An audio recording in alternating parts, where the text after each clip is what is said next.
why would you want to put at risk what you need Yep. for what you really don't really need? Yeah, and those guarantees, I'm glad you bring it up. You and I both know somebody that had done that, went into a real estate venture with friends. They all had to file, sign personal guarantees, but they were joint and severally liable. The issue was our business owner friend had sold a business and he by far had the better net worth statement. And so when things did blow up in the recession, he was the only one staying around in net worth and he ended up having to cover that entire debt. Right. So even though he had other buddies in that signed on him, he was the only one with the financial strength. And you just want to avoid it. It was completely unnecessary. He would have been just fine without money sitting in treasury bills.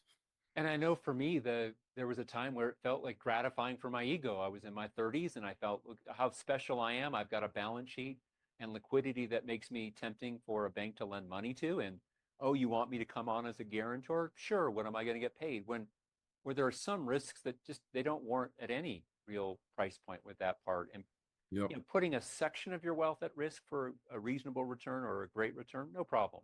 Putting your win at risk, that doesn't make sense unless you had a compelling reason where you had to do that. But in most cases, you don't.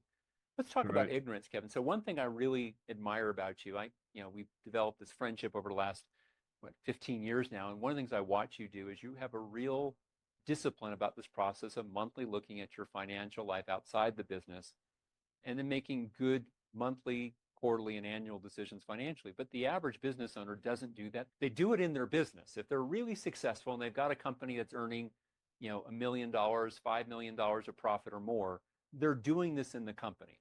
But outside of their business, they think, well, they allow themselves to ignore it for a variety of reasons.